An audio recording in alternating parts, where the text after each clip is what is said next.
Good evening, and welcome to the American Antiquarian Society. We welcome those who are here in Antiquarian Hall, as well as those joining us on YouTube. We are on the ancestral homelands of the Nipmuc tribal community, who remain a vibrant presence here in central Massachusetts today. I'm Scott Casper, and I have the honor of serving as president of the American Antiquarian Society. And tonight, I'm delighted to introduce the 19th Robert C. Barron Lecture. The Barron Lecture honors Bob Barron, the founder and president of Fulcrum Publishing. Bob Barron is a historian, a scientist, and the author of or contributor to 25 books, including Pioneers and Plotters, The American Entrepreneurial Spirit. Bob was program manager for the Mariner 2 Venus and the Mariner 4 Mars onboard space computers. In 1971, he founded Prime Computer, which became one of the Fortune 500 largest American companies, and he was its first president and CEO, building a worldwide business. Bob Barron led the American Antiquarian Society as chairman of our council from 1993 to 2003. From his home in Denver, he and his wife Charlotte continue to support and champion the AAS's work, and he's leading efforts in Colorado to commemorate both the United States' 250th anniversary and Colorado's 150th anniversary, both in 2026. The Barron Lecture, which was begun in 2004, brings a distinguished AAS member who has written a seminal work of history to Antiquarian Hall to reflect on the book's impact on scholarship and society in the years since its appearance. Previous Barron lecturers have included historians such as Bernard Balin, Laurel Thatcher Ulrich, John Demos, Mary Beth Norton, James Merrill, Jacqueline Jones, and last year, Nell Irvin Painter. Our 2024 Barron Lecturer was elected to AAS membership in April 2000, 3 years after he won the Pulitzer Prize in History. Jack Rakove is the co-professor of History and American Studies and professor of Political Science Emeritus at Stanford University, and that book is Original Meanings, Politics and Ideas in the Making of the Constitution, which was published in 1996. When the book came out, Forrest McDonald in the Journal of American History called it a tour de force, the most thorough and accurate study of the matter that we are likely to get. Ralph Ketchum, in Reviews in American History, agreed, writing, "This is about as seasoned, well-informed, and insightful an account of the politics and ideas of the founding era as we are likely to have for a long time."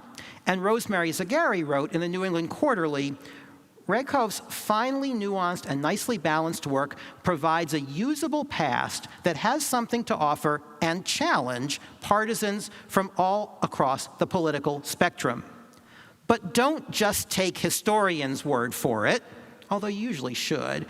Legal scholars praised Original Meanings, too. Here's Christopher Eisgruber, who would later become president of Princeton, writing in the Michigan Law Review. He called it a must-read for everyone interested in constitutional law." And he continued, "When Americans think about the founding, many regard it as a thing of wonder, sacred and beautiful. They approach it as they would a work of art or a classic text of political philosophy. They act as though their task were to immerse themselves in ancient wisdom and preserve the document's subtle harmonies." Rakove persuasively argues that the founding generation saw its work differently, as experimental, flawed, and incomplete. I'll just give one more. This is Joyce Appleby writing in the New York Times. She described the book as a model of lucid explanation, which makes us see how horribly complicated interpreting the words, much less the intentions of the framers, really is.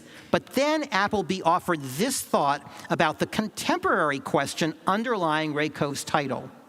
"The most remarkable and most delicious aspect of the theory of originalism is that it delivers the law into the hands of historians." How fortunate, then, that a historian such as Jack Rakove dug into it. By my count from his CV, Jack is the author of 9 books and the editor of another 7. Many focus on the founding era, that period in the 1780s and 1790s when the United States government was conceived and created. He has written for students and for broad audiences, as well as for fellow scholars, most recently in Beyond Belief, Beyond Conscience, The Radical Significance of the Free Exercise of Religion. With Patty Limerick, David Berner, and Phil Deloria, he has co-authored a textbook, and he's not done. His book, The Ticklish Experiment, A Political History of the Constitution, 1789 to 1824, is also forthcoming soon. 2024. What did I say? 2018. Oh, no, it's 1799 to 2024, this year. It's coming from Farrar, Strauss, and Giroux. Jack Rakove has been elected to membership not just in the American Antiquarian Society, but also in the American Philosophical Society and the American Academy of Arts and Sciences. He's received an honorary degree from Barat College. He's been an NEH Public Scholar Fellow. He has written on the framers for many public outlets, including the Wall Street Journal, the Chicago Tribune, and others. I will just close with these two, which I love. He served as a participant and advisor for the great PBS cartoon series, Liberty's Kids, if any of you remember that. And also the 2004 ESPN program, Whose Curse is Worse? Red Sox and Cubs on Trial. And that may be the perfect place to turn the podium over to Jack Rakove to talk about the enduring life of his Pulitzer Prize-winning book, Original Meanings. Jack.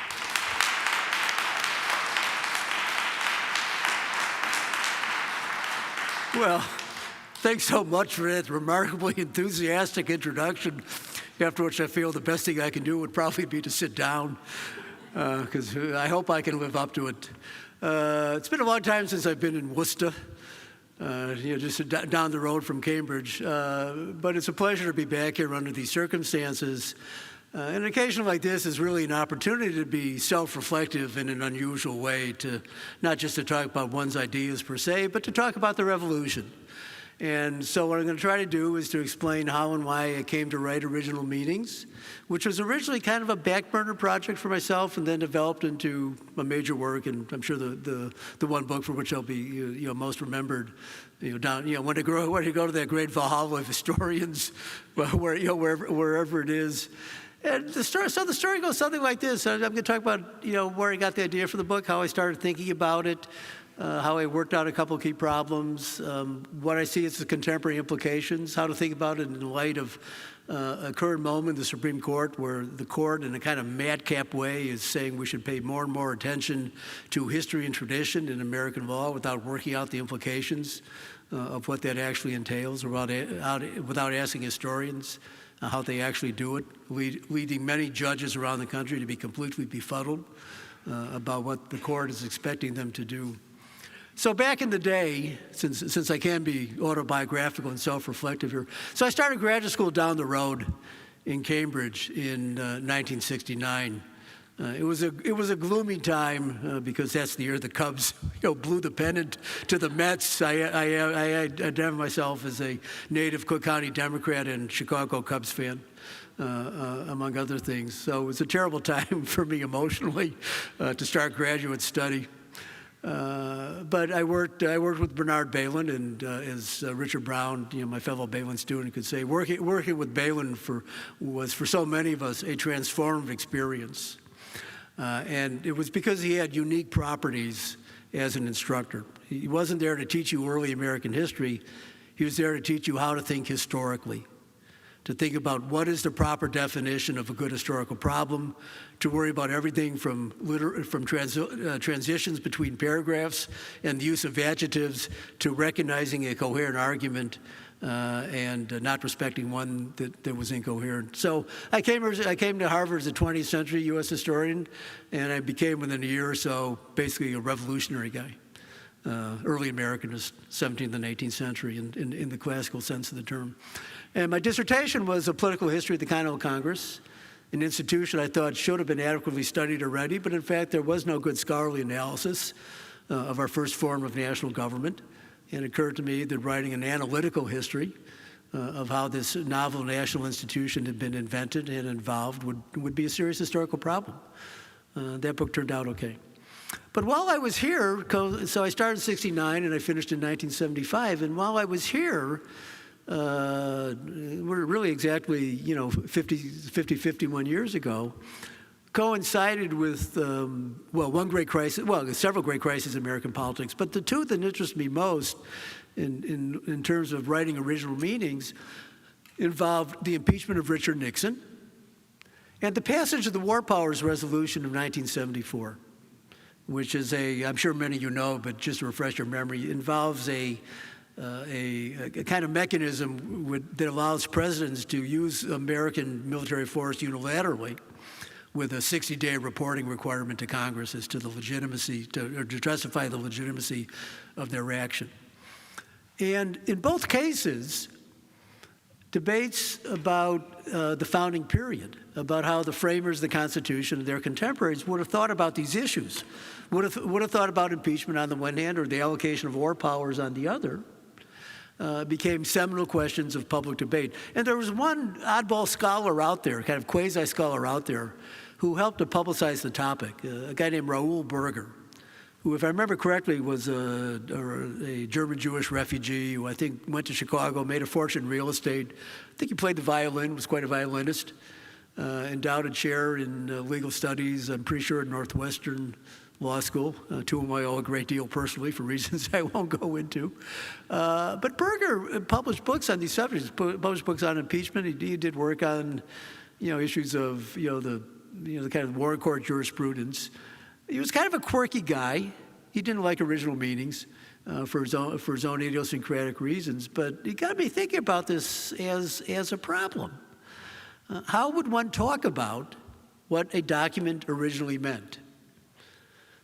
So that's the origins of the title, original meanings. How would you talk about what a document originally meant? De rerum natura, in the order of things. It occurred to me to answer that question, you would have to engage in an inherently historical exercise. How could you talk about what a document really meant if you didn't talk about its composition, its origins, whatever the sources might be, political, economic, intellectual, whatever?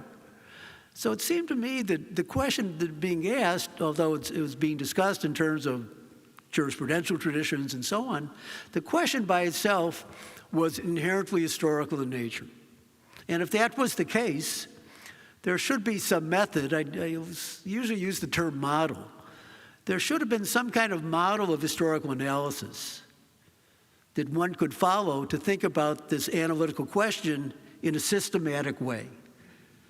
In other words, you should have to have some framework, some matrix of factors that you want to keep in mind, you want to look at systematically in order to come up with an answer.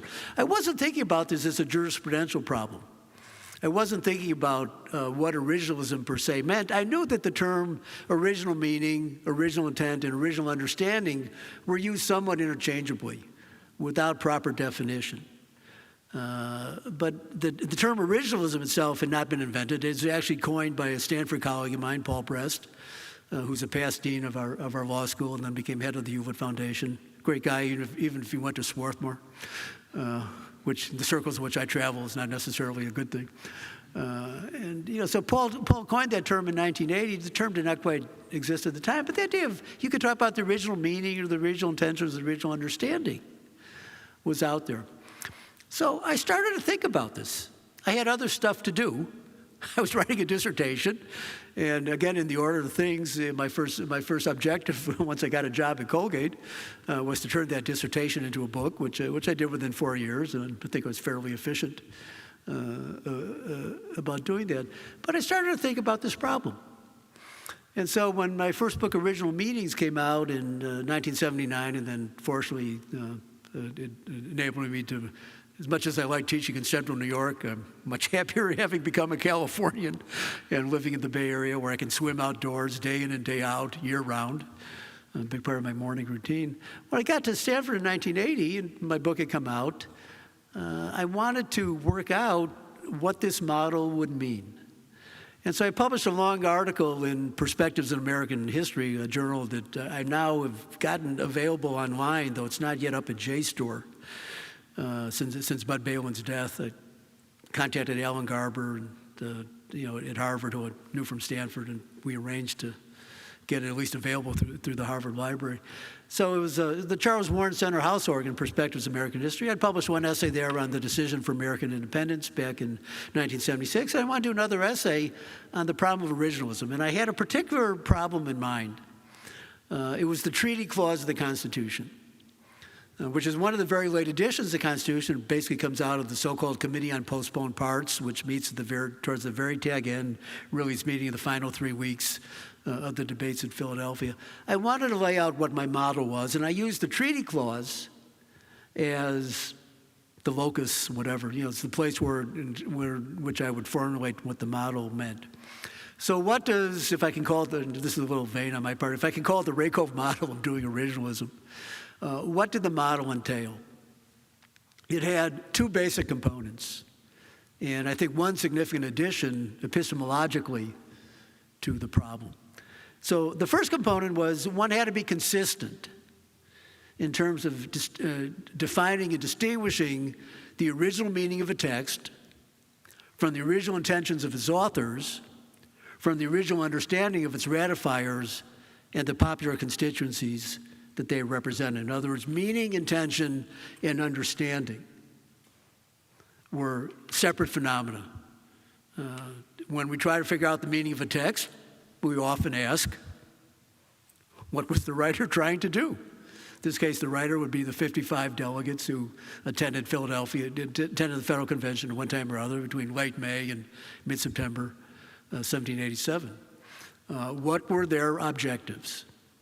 Why did they reason the way they did? What considerations were decisive or formative in terms of the outcomes of their deliberations? So one way to get the meaning of the text is ask, what did its authors, what were they trying to do? A great example of how to think about this, and it goes back into what I was saying about things I started thinking about in 1974, is actually the War Powers Clause. The original version of the War Powers Clause gave Congress the authority to make war, and then the refined version, the edited version, the mature version, gave Congress the power to declare war. Asking the difference between, what does it mean, qu'est-ce que ça veut dire? What's the difference between saying make and saying declare is a substantive issue of non-trivial significance to how one thinks about how the United States government exercises its military powers. And again, what the War Powers Resolution did was to offer a kind of interesting, pragmatic way to think about and try to resolve that kind of issue. And so on. So the original intention, the original meaning of the text, one clue is the original intentions. The original meaning of the text, the original intentions of its authors. What did they think they were doing with particular clauses? And there's a whole bunch of them, each of which must have its own interior, individual history. But on the other hand, the authority of the Constitution, what makes it the supreme law of the land, is the fact that it was ratified by, in a sense, by the people of the United States. Of course, when we say the people, we don't mean all persons, and we take into account the different discounting factors that distinguish our analysis of the political community from that which was prevalent or dominant in the 18th century.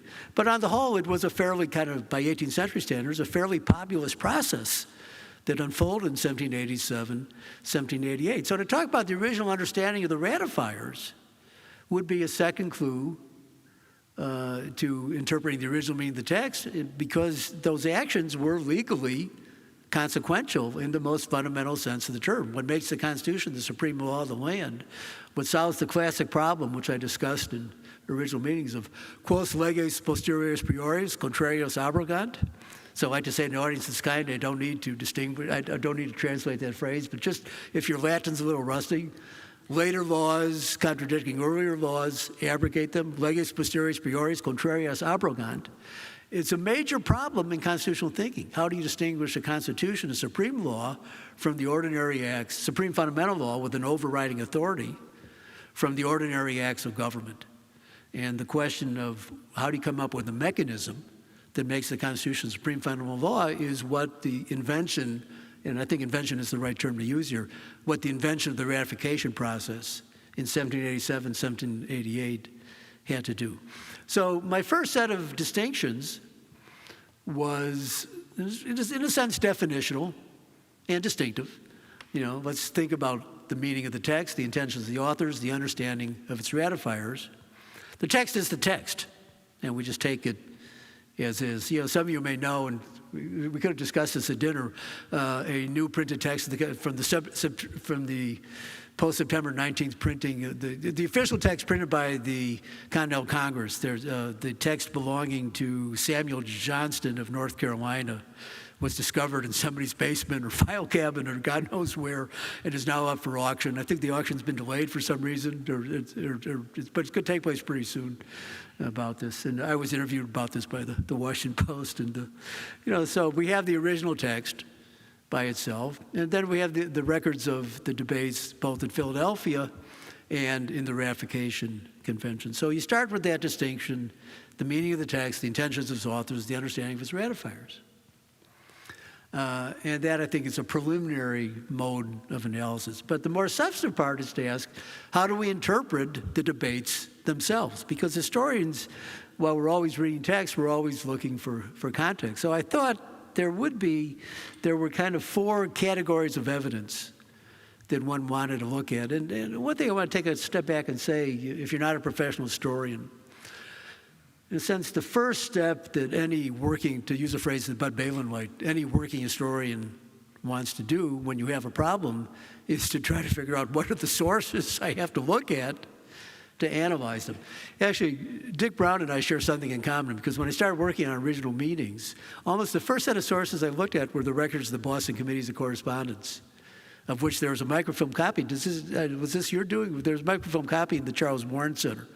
Because this sort of thinking, how were people thinking about the mission of the Congress at the time when the idea of Continental Congress was coalescing in mostly in 1774 with some antecedents in 1773. So how we pursue our historical analysis is always to some extent a function of how we go about the process of identifying what sources really matter, what sources are germane, what sources will help us to answer the questions we're trying to formulate and refine as we proceed with our inquiry.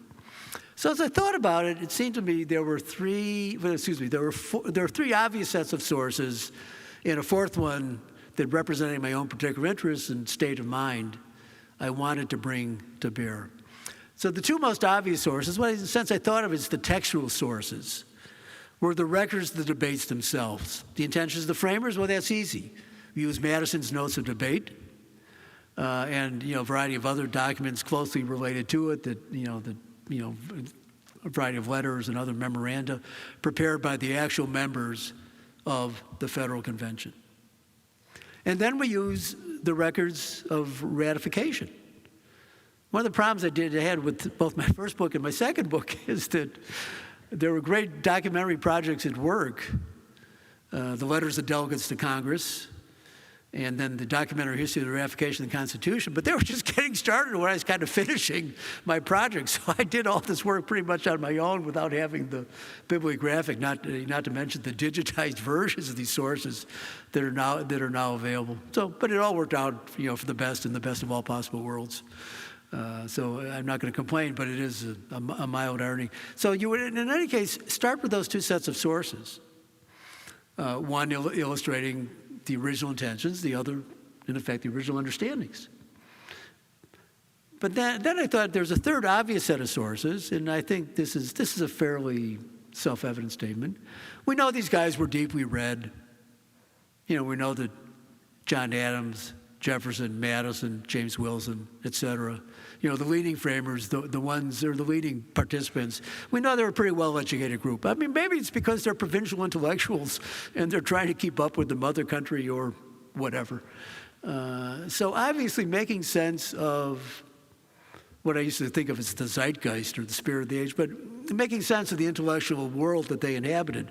The writings of Locke or Hobbes, or it could be Machiavelli, it could be Blackstone, or it could be Trenchard and Gordon, and other authors. So there was an intellectual universe that you'd have to examine. If you're interested in questions about separation of powers, which of course is a founding principle of some more nuance that the Supreme Court realizes, you certainly want to read Locke and Montesquieu, who represent the two leading 17th and 18th century theorists of that core concept. And of course, if you're interested in Republican theory, it's good to know your Machiavelli. Whether you're a Straussian or not a Straussian, you have to read Machiavelli with some intensity to figure out what he's saying, particularly if you're interested in the Second Amendment, as I am. So that was obvious. But the other thing I thought I brought to the equation was to say, these guys are not just sitting in a library or having a graduate seminar and musing about great texts or great books. They're a group of political actors. They've just been waging a revolutionary war. They've been founding new governments. They've had all kinds of disputes about public policy. They have all kinds of concerns about the future prospective challenges a revitalized national republic was going to face. So you need to be able to reason in political terms. You need to know what kinds of political issues were foremost in their mind. So here's an example of that. If I went back to the article I mentioned, solving the Perspectives article, the title of which was Solving a Constitutional Puzzle, the Treaty Clause as a Case Study or something like that. It was a major factor in how you thought about foreign policy in 1787 would have been two bitter disputes that had taken place in the Continental Congress in 1779 and in 1786. And not everybody in the audience is going to be familiar with these disputes. So in 1779, the Congress was in the position of having to figure out what would its terms of peace be, because an effort was afoot with the encouragement of Catherine the Great of Tsarist Russia, or the Tsarina's Russia, to maybe mediate a peace in what had become a general European war after 1778. And so the question of what terms of peace would the Americans insist on came to the fore, and they got into a big debate whose major concerns was, since we're in New England, was fish, because fish was the heart of the New England economy, and then the navigation of the Mississippi, which was a big concern to the Southerners. In the end, the debate was inconclusive, but it identified the kinds of issues that Americans were worried about, and it also illustrated the difficulty. If you have to work out foreign policy in a collective decision-making body like the Continental Congress, well, on the one hand, it would make a lot of sense because you have you have distinct regional interests before you have a national interest. You'd have to figure out how you would do that, but it might also be an argument for why you'd want to have an executive in a superior position with the Senate later reacting. And the same issue, just to round this out, was replicated in 1786 when there's a big debate, when John Jay, who would, along with John Adams, Benjamin Franklin, had been, our three major diplomats overseas.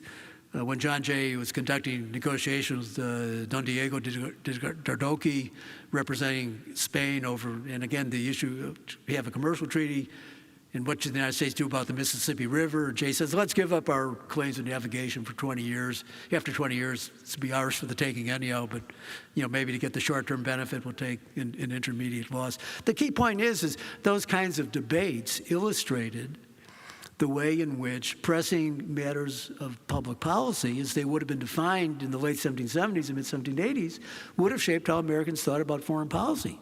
So if you're going to think about how foreign policy is going to be conducted, who's going to make it, what kind of role do you want to have, the major shift in authority that took place within the Committee on Postponed Parts, which is this oddly named body that met from late August to, into early September 1787, it's that committee which comes up with the Electoral College. It invents the vice presidency. Thanks to Mike Pence, I've been giving a lot of, in Trump versus USA, I've been giving a lot of thought to the vice presidency recently. It's a very interesting question. Why do we have it? And is not the vice president's key constitutional function not to assist the president? It's John Roberts, who was a Harvard history grad and lived in Leverett House, and we overlapped there, seems to think. Vice president's constitutional duty is to be vice president of the Senate. Vice president's constitutional duty is to be president of the Senate, which is a non-executive function. So that's a bit on the muy complicado side of this equation. The basic point I want to make here is you have to, in order to understand these terms, you need to reason within the framework of the kinds of political, at least it seemed to me, you had to reason within the political framework that the framers inhabited. So it wasn't just that they're reading Locke and Montesquieu and trying to figure out what do we mean by separation of powers. They have expedient, immediate, pragmatic problems with which they're wrestling. So that was my fourth category. Too textual, meaning the records of debate from Philadelphia and then from the ratification conventions and the larger process it represented. And then what I call contextual sources, the intellectual legacy, which helped to define the vocabulary and the conceptual framework within which these guys were thinking, but also the political concerns that have been driven by their experience. And I think like most of us who studied with Balin, and who I think, and Richard and I are both happily part of this tradition, we do represent a whole coherent school of interpretation of the origins and character of the American Revolution. We were all caught up with the excitement of living a revolutionary life in the 1770s and 1780s. And how to convey that into constitutional thinking was the challenge I took on. Now, since I am talking autobiographically, there was a family matter here which affected very much the way I thought about this. My father, Milton Rakove, was, at least in Chicago, was a very well-known political scientist who did two famous books about the Richard J. Daley machine with great titles. First one is called Don't Make No Waves, Don't Back No Losers. And the second comes from a great story told by Ab Mikva, former federal judge and reform legislature and White House counsel to Bill Clinton, and also a Stanford grandparent. We don't want nobody sent, which is a hilarious story that Ab told about what happened when he wanted to go volunteer to work for Harry Truman in the 1948 election when he's a University of Chicago law student. And the board committee, whoever he talked to, he said, well, who are you? Why are you here? What do you want to do? They kept going round and round. Finally, the guy says to him, who sent you? And Ab said, nobody sent me. I just want to work to see Truman elected. The guy says, we don't want nobody sent. If you're from Chicago, as I am, and my dad was collecting these stories, and I heard a lot of the stuff at the dinner table and so on, as I was growing up. So I actually helped to feel that, in a certain sense, that having a Cook County background, as distant as it was from the world of James Madison, and I sometimes describe myself as James Madison's alter ego because I am a Madisonian, both in terms of my analysis, but also I think in terms of how I think about constitutional issues. Having that kind of background, since I am speaking autobiographically, actually mattered. It actually affected how I thought about politics. And and it's not that I've ever been politically active. My sister, who still lives in Evanston, goes up and she canvasses in Kenosha almost every weekend. It's just over the Wisconsin line. She lives in Evanston still. Mostly I write op-eds and I work on amicus curiae briefs, and that's my form of political participation. But I think having that background did shape the way in which I try to think about political decisions in a kind of nitty-gritty way, that you have to explain why did particular individuals or some collective body reach a certain decision at a particular moment. What were they thinking about? So to think about it abstractly is as well, there's this body of case law, and there's this constitutional text they've read, and so on and so on, just to me seemed to be inadequate. So that was the framework.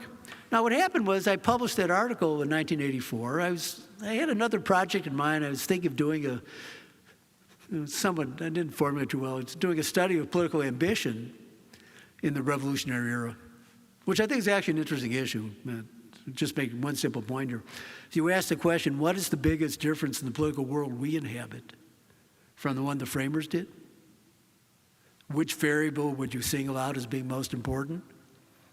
The one I would point to is the idea that the principal goal of members of Congress is to secure re-election. Nelson Polsby was a colleague of mine there's a distinguished public university across the bay from Stanford, which is named for a famous English philosopher of the 18th century whose name I won't repeat here, but a guy named Nelson Polsby has a great article which is about the professionalization of life in the House of Representatives. Nelson demonstrated that the mean term of service in the House of Representatives for its first century, from 1790 to 1890, was 3 years, meaning the vast number of members served one term or two, by definition, arithmetically. That changed with the turn of the 20th century. Political life became, to use Nelson's phrase, professionalized. Politics became, at least national politics became a career in a sense in which would not have been true. And once that happened, the desires of members of Congress to stay in Congress became the dominant thing. It's a big part of how you explain the problems of the Republican Party, which are legion these days. Meaning it's because the Republican Party, the dominant independent variable within the Republican Party is the fear of being primaried. within gerrymandered districts. But the fear of being gerrymandered means you want to stay in your office. And unless you're so fed up with how poorly the House functions, you can't take it anymore, and you want to do something else, you want to become a lobbyist or whatever. In any case, I started thinking those terms, and the ambition study wasn't, although I think this one factor is still a very important factor in American politics. That project wasn't going anywhere. And then in 1984, the year I published this article, there was this famous kind of inadvertent exchange between Attorney General Edwin Meese, who in a sense is a Stanford colleague because he has affiliations with the Hoover Institution, with which I have no affiliations beyond going to an occasional seminar there. And then that was not directly answered, but implicitly answered in a speech given by Associate Justice William Brennan. And they've kind of framed the jurisprudential parameters of a debate about what we came to, because Paul Breslin published an article, what we came to call a jurisprudence of original intention, or a jurisprudence of originalism. So originalism became a hot topic. And I realized that both as a sequel to my first book on the Continental Congress and the making of a national government, beginnings of national politics, and what could be a second big book, the adoption of the Constitution, and how to think about it within this framework, there was a great opportunity waiting for me to fill. So I signed a contract, and like most of the books I wrote, it took longer to finish. I think, as was said earlier, I think I've had a fairly productive career, but it takes longer to finish some books than you intend. But who knows what greater work is displayed. Also, there's no way you can figure out how do you win a Pulitzer Prize, but sometimes timing matters a lot. So it's good I published, I guess, the year they did. So it became a long-term project. When I wrote it mostly as a historian. I wanted to address the debate over originalism to show how you would think about it as a historian would think about it. To say, again, go back to my original supposition, to ask what did the document originally mean? Is that not de rerum natura, in the order of things? Is that not inherently a historical question? What other framework could you use? Well, it turns out there are other frameworks.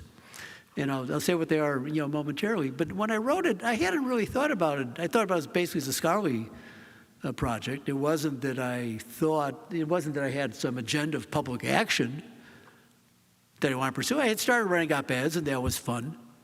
And paid a little money, and you get your name in prominent places. The election of 2000 was helpful. I had a real run with the New York Times because I'd become a big expert on the origins of the Electoral College, along with my old Leverett House buddy, Alexander Kazar.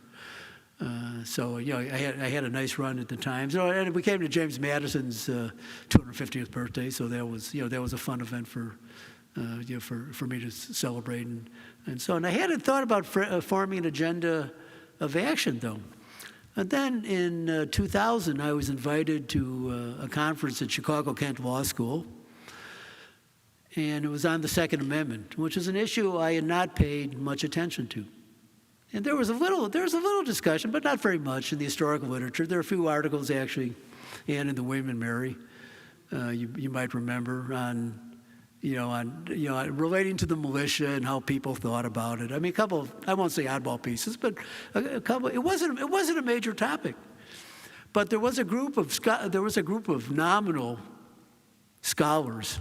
I use that term with a lot of caution out there, mostly funded by the NRA, trying to come up with this cockamamie theory about the Second Amendment and personal gun rights. So there's an interesting conference held at Chicago-Kent, which is just south of the Loop, and I went to that. I hadn't thought much about the Second Amendment. I had a chapter on rights in original meetings.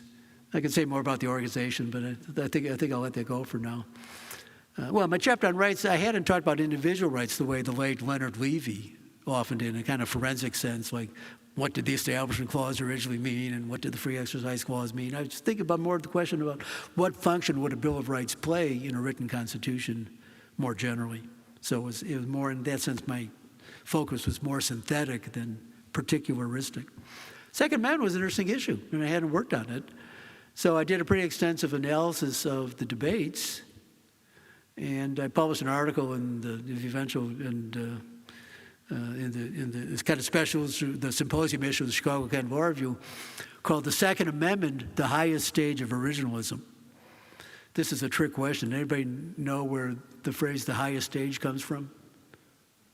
Something I read as a freshman at Haverford. It comes from Vladimir Ilyich Lenin's famous essay. It's in the Little Lenin Library. There is such a thing. Imperialism, the highest stage of capitalism. So I call it the Second Amendment the highest stage of originalism, which in a perverse sense it actually is, for cockamamie reasons. So I published an article, kind of sat there for a while, because there wasn't really any basis for acting on it yet, although there was this growing scholarly literature out there that jurists and academics and the Federal Society was trying to respond to. But then something else happened. I had an invitation to, I think in 2003, I actually spent a semester teaching at NYU Law School, which is how I got involved with the whose course is worse, Red Sox versus Cubs thing. The attorney on my side was Rick Pildes, who, like me, is an Evanston High grad, well-known professor of election law at NYU. And the other side, it was Dershowitz, of all people, who grew up a Dodgers fan, but being the snake he is, wound up representing the Red Sox. I don't know how it's going to affect his future on Nantucket or Martha's Vineyard or wherever he goes, which now seems to be some women. I got invited to do a brief, and I can't quite remember the circumstances, in a case called Veith versus Jubileer, which is a Pennsylvania case involving partisan gerrymandering. And I was well prepared to write that brief. I wish I could remember. I'd have to go back in my correspondence and see if I can remember exactly how this arose. One of the main themes in original meetings, let me double back here a little bit, is I had book opens with a chapter on originalism and then Madison's agenda. Originalism, then kind of the problems of national government in the mid-1780s, Madison's agenda going into Philadelphia, and then a chapter on the convention itself. Then I had two intermediate chapters on the process of ratifying the Constitution. One was about the decision, and it focused on the framers and the Federalists' insistence that the Constitution, though properly ratified, had to be adopted or rejected in its entirety. There could be no contingent form of ratification. This is really a brilliant move, which a lot of people, including my friend Mike Klarman at Harvard Law School, don't fully understand. That's the strategic genius of saying, if you want to get a constitution of this kind adopted, it has to be all or nothing. Any kind of intermediate form of contingent adoption, say, well, we like Article 1, but Article 2, we'll adopt if you adopt these amendments. That would have been, if not a death knell, it would have made the process so complicated and so difficult that it really would have placed the whole enterprise in jeopardy. So I had one chapter on the decision. Again, I am a historian of decisions, but I had a second chapter on the debate. And the debate, of course, is complicated because you have all these voices out there, and it's hard to know how to synthesize them. Some are quite serious. I mean, you have the Federalists, which remains kind of the Summa Theologica of American constitutional thinking, but you have all these other voices out there, and you want to pay attention to them too, but figuring out how do you weigh them when they're, appearing in all these oddball places is a complicated problem. But then I had four substantive chapters respectively on federalism, representation, the creation of the executive, and rights. And the chapter on representation started with the premise, which was kind of a commonplace in American thinking, that a representative assembly, particularly the lower house, not the Senate, or certainly not the federal Senate, but the lower house should be a mirror, a miniature, a portrait, or a transcript of the larger polity. So you think of representation as a kind of mapping function. There is some political entity out there, depends on how you define who's actively involved with it. The point of having a representative assembly is to represent it within a legislative body. And John Adams used this phrase in Thoughts on Government, his famous pamphlet of 1776. And I thought, did Adams make it up? I did a kind of cursory, looked at a few obvious sources to see where Adams got it. I couldn't come up with anything. And then, thanks to Eric Nelson, who's a big historian of political theory at Harvard, a friend of mine, Eric, in his book on the creation of the presidency, whose title I'm blanking on, The Royalist Revolution, is that it? Does that sound right? Yeah, Royalist Revolution. It actually comes from a guy named Henry Parker, who was a very prominent pro-parliamentarian British political writer, English political writer in the 1640s. So there was an origins question I hadn't solved. Eric solved it for me. The key thing here is when you think about representation, there was, it seems to me, a principle embedded almost as a commonplace in Revolutionary era American thinking about representation that says, indeed, gerrymandering is improper because it distorts that mapping function. So that, in other words, the ideal of creating a representative assembly is to create as accurate a part of society as you wish.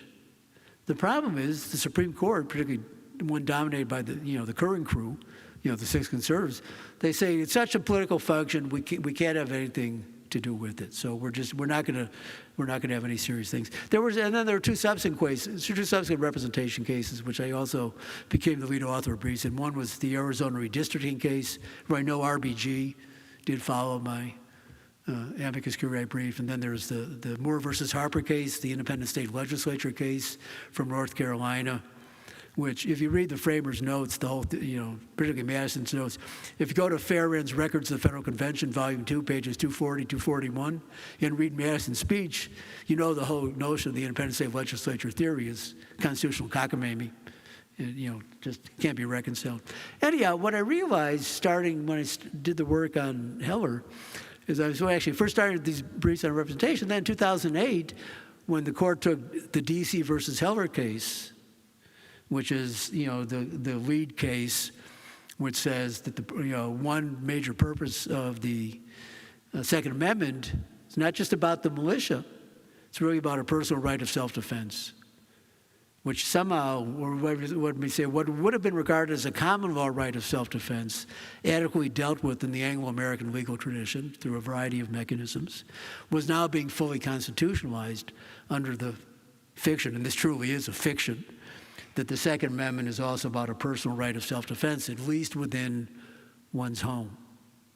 So what I realized in the course of the first decade of the current century, or could say the current millennium too, I suppose, is that I had another career out there, or at least along with colleagues, where the kind of work I had done on thinking analytically about how do you talk about the original meaning of the Constitution, it actually did have some serious constitutional consequences. I hadn't really been all that sensitive to that, back in the 70s and 80s, early 90s when the book took shape. I mean, I was aware there were these debates, but thought of it mostly as a work of scholarship. And then, once the book had some success, and grateful to Scott for pointing out with all that flattering kind of praise I received, what a good book, still think it is. But I started to realize there were some interesting political implications to it. Now, I think that's as much as I want to say about this. Maybe, Scott, I could take another 5 or 10 minutes. Is that okay on time? And then I'll take some questions. So let me give you a current set of reflections I have. And these are things I want you to think about, not just as would-be historians or historical readers. I really want you to think about these, in a sense, as citizens. Because it comes out of the kind of debate that is now dominating those who take claims about originalism seriously, both legal scholars and historians. So the dominant form of originalism today is not, as I assume it must necessarily be, essentially historical in nature. It's essentially linguistic in nature. It's what's called in the trade either semantic or public meaning originalism. It assumes, in a sense, that the meaning of the Constitution is contained within a phrase the lawyers like the four corners of the constitutional text itself. And what you're trying to understand or trying to ascertain is to communicate what's called, in the trade, the communicative content of the Constitution. What would some ideal reader or imaginary reader have understood by the language in question? You can use historical sources, not as I described before, as evidence of their intentions or political understandings, but simply as illustrations of what that communicative content would have been. In other words, they're illustrations of linguistic usage, not of political ambition, not of political desire, not of political experience, just as evidence of linguistic usage. You might say, if you kind of take a step back and ask, well, why has this debate taken this form? Well, one thing you might say is that doing history, in a sense, is hard work. As I say, it's tough work, but someone's got to do it. And B, it may also be inconclusive. And one of the underlying premises of originalism is that the meaning of the Constitution was fixed, and fixation is a key term here, was fixed at the moment of its adoption. The meaning was locked into the text. To historians, this is complete and utter, I use one Yiddish word here because I like its resonance. It's complete and utter Narishkeit. It's complete and utter foolishness. Documents are written, and people read them, and they argue about them, and they try to apply them. So the idea that meaning is fixed, although it depends upon this theory of ratification, strikes us as being, on the whole, somewhat problematic. But so it's not just that doing history is difficult; it's also that there is this other debate about whether or not fixation works. Historians would say this whole idea is kind of nutty to begin with. It rests on evidence yet to be clearly stated, but it has become kind of an axiom of originalist thinking. So we have this mode of reading which depends upon close reading of the text, which assumes that the Constitution is first and foremost, essentially or quintessentially, a legal document written on the whole, by a group of penmen who were legally skilled. Madison was not an attorney, but Madison actually spent a lot of time reading law, kind of on the side. He didn't want to practice, but he did spend a lot of time reading it and trying to understand it, and thought a lot about the nature of legislation, one of his major concerns. And its ideal audience are going to be legal interpreters. It's not going to be ordinary citizens like you and me. It's going to be, some kind of skilled juristocracy or, lawyers, skilled advocates, and the jurors who have to rule, and maybe the jurymen too, who are going to rule on their decisions. But it essentially treats the Constitution as a legal text in a kind of narrow, strict sense. I have a different view, and I think this is what we have to wrestle with. Every clause of the Constitution has its own political history. That may vary from clause to clause. I'm not saying I'm not saying there's a single, playing on the term here, but there's a single pattern that you can stamp on every clause. They will vary with the nature of the clause you're talking about and the way in which it's been implicated and provoked and made actionable, and so on. But every clause of the Constitution has its own political history.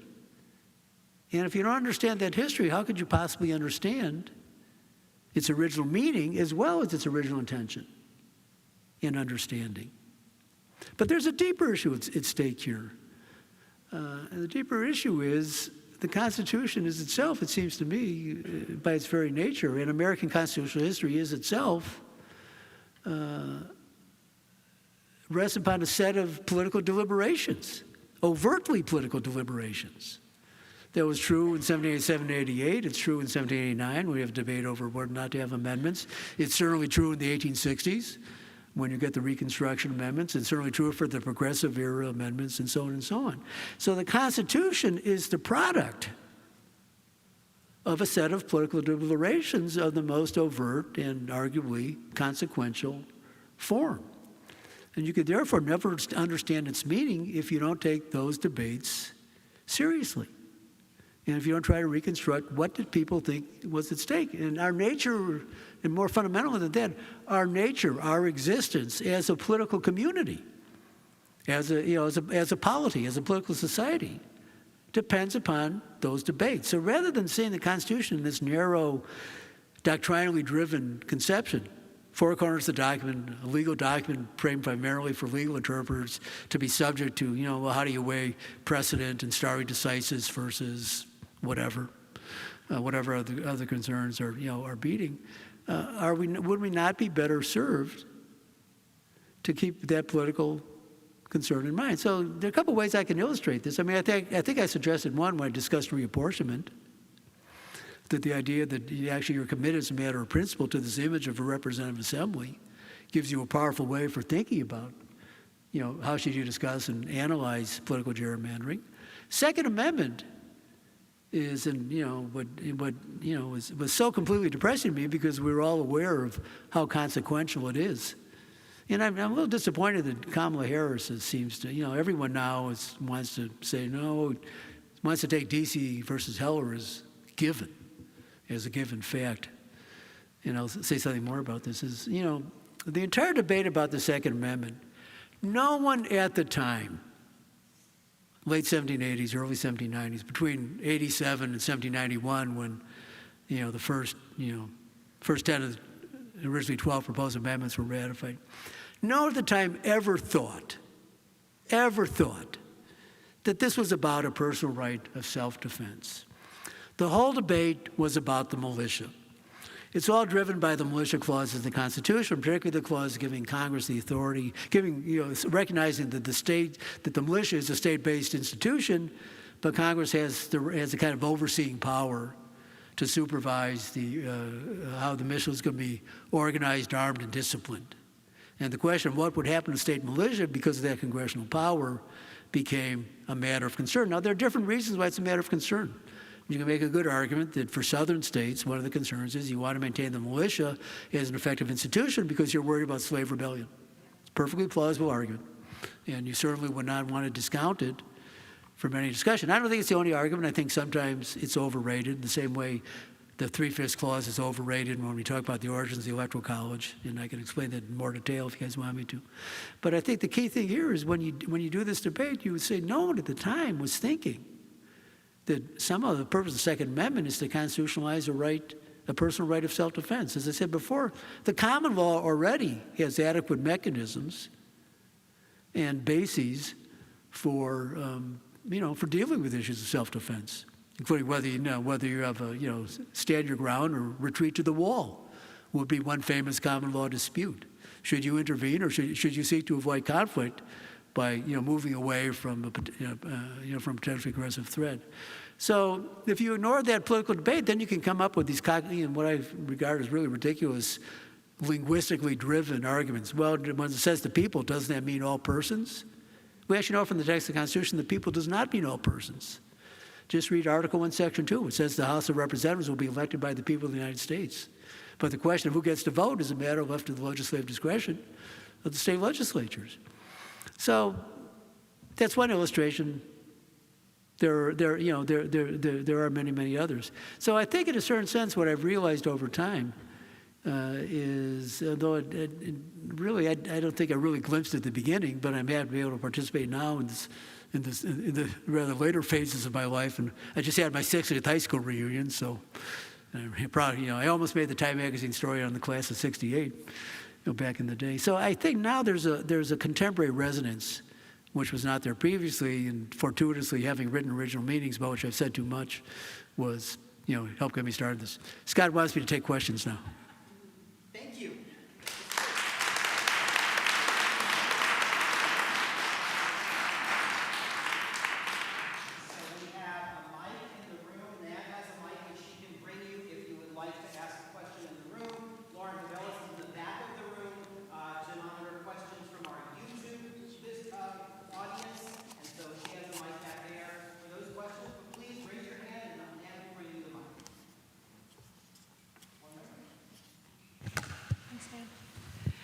You were just alluding to this when you wrapped up, but being from Colorado, I'm going to channel Bob Barron and the spirit of the lecture, which is reflecting on a significant work given some distance in time, right?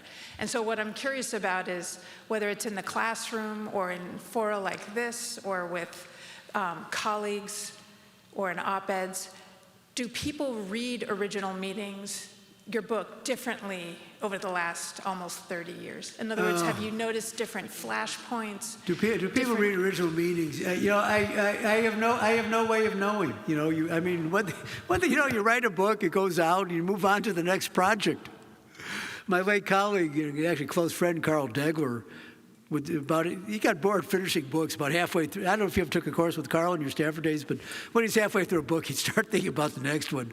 So my feeling is, you publish it, you send it out, you hope it gets good reviews. I'm very happy. It's still in print, it's still being read. I had a bunch of appearances actually on The Last Word with Lawrence O'Donnell, talking about presidential immunity earlier this year. My book sales spiked. I once had, I actually once discussed with Robert McNeil from the NewsHour. Usually the Pulitzer Prize winners are interviewed on the NewsHour.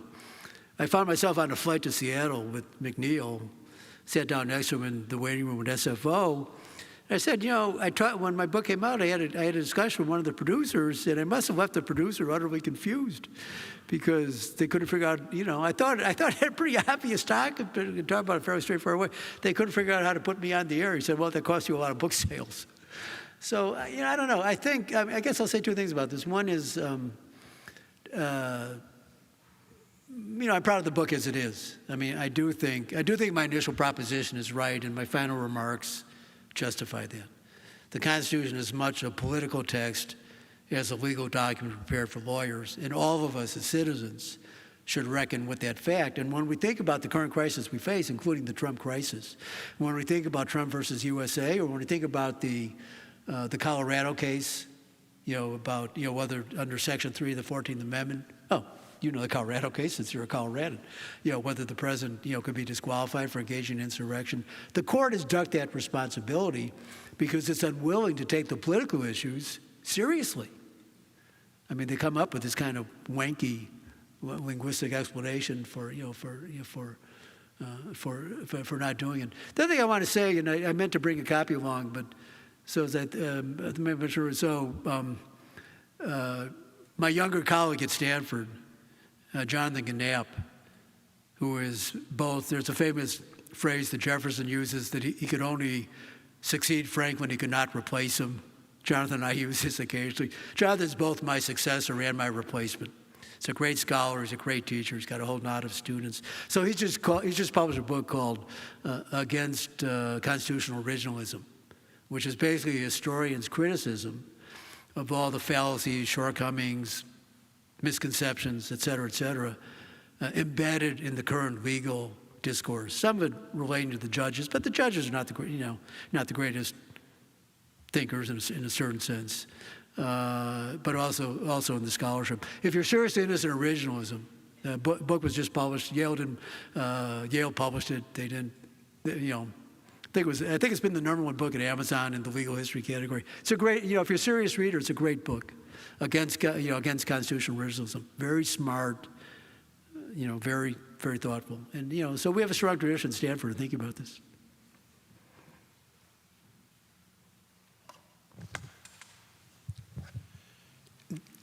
As nearly as you can tell in your work, did the framers think of the United States Supreme Court as a political institution, which I personally think it is, as opposed to a common law court, which most of the courts up to that time had been?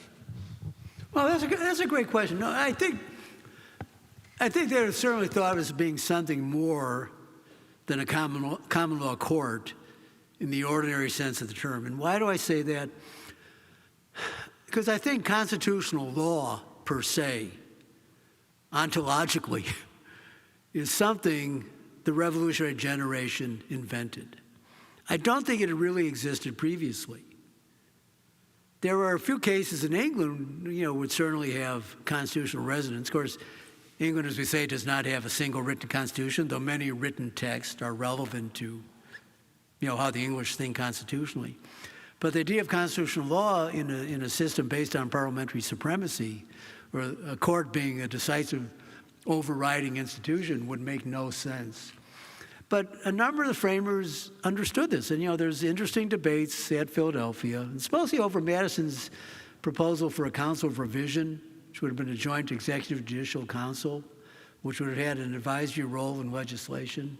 It's in reaction to Madison's proposal that you get the clearest statements about judicial review. Judicial review, of course, is the term we use to say the courts have an authority to apply the Constitution against ordinary acts of government, primarily legislative, but not solely legislative in nature.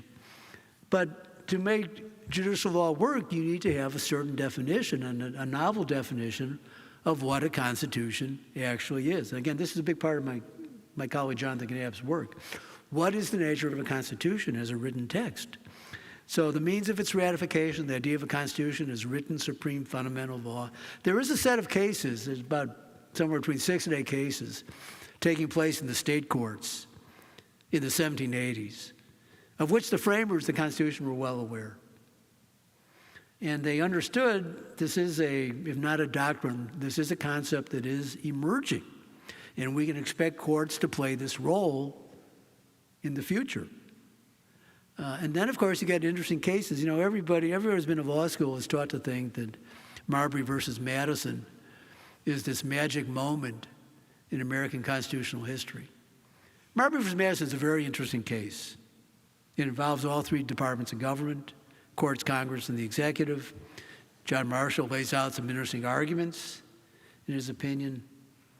It's also inconsequential. The Jefferson administration ignored it.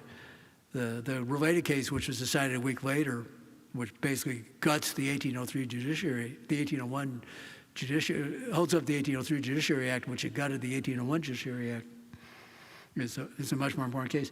The key thing is, back in 1795, this would be a great trivia question.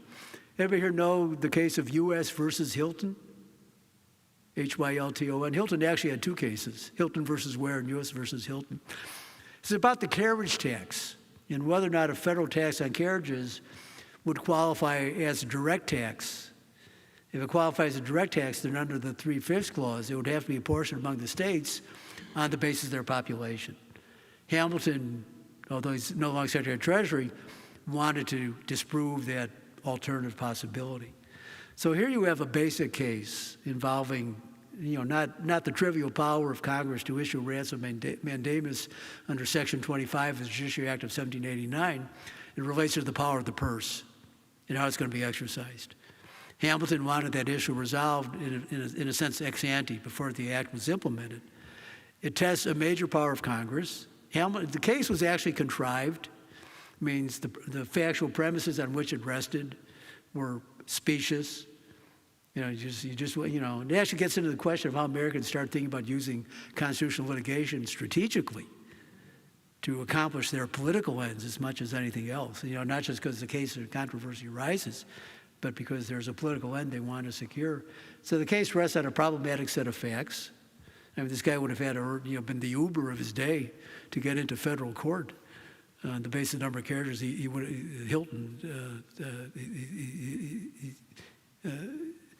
would have owned. Anyhow, I mean, the key thing is, constitutional law, I think, is something Americans invent.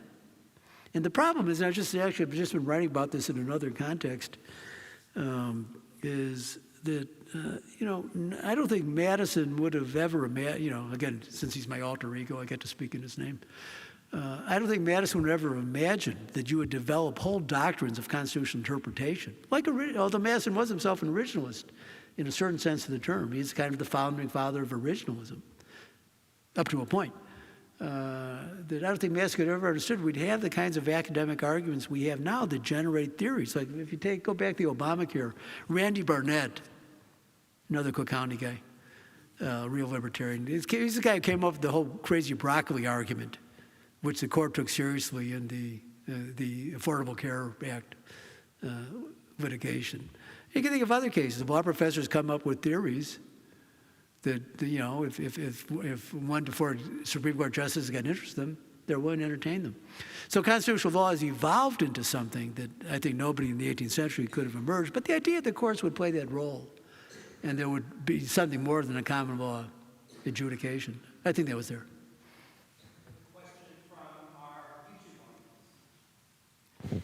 Hello from YouTube. Thank you for a very interesting discussion. One of the questions was, how would you contrast Madison, the author of the Constitution, with Madison as president? Was he still as Madisonian? I rely on my friend Gordon Wood for this. So the usual argument about Madison that's made here is that the guy, the framer whose pet proposal in 1787 was to give the national government, presumably Congress, a negative, meaning a veto, on state laws, somehow became the author of the states' rights-oriented Virginia resolutions, of 1798. So usually there's this argument that Madison's a strong nationalist who wants to run roughshod over state authority. In 1788, a decade later, he's much more of a states' rights guy and comes up with more of a compact theory, the origins of the Constitution and the role the states may have in what's somebody called interposition, or at least organized politically. Gordon Wood made an argument in an essay, which I think is quite right, that the real Madison problem, or in a sense, is Madison's notion of the presidency. Usually when we talk about Madison, it's Karl Rove, who I think named one of his kids after him. Rove sees himself as a Madisonian, for better or for worse. Said was that Madison was a great constitutionalist, halfway decent Secretary of State, and a lousy president. The usual argument made is Madison's presidency during the War of 1812 was, if not a complete disaster, at least in competition to become one. It wasn't our greatest war-making venture.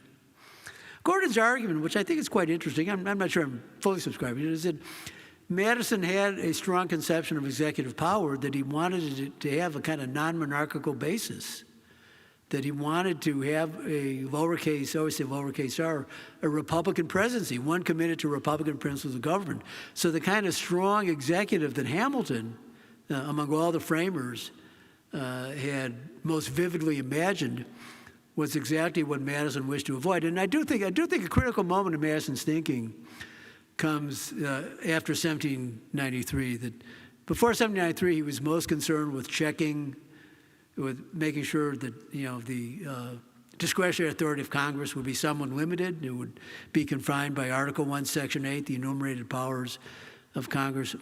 After 1793, foreign policy powers come to the fore because of the outbreak of war between France, the counter-revolutionary wars involving France and Britain, which the United States gets sucked up as a neutral power, and that preoccupies Madison really for the next 20 years.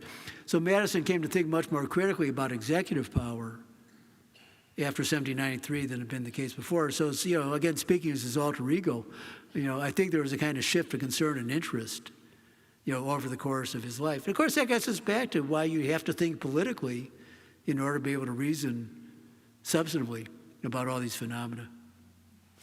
Time for the hook.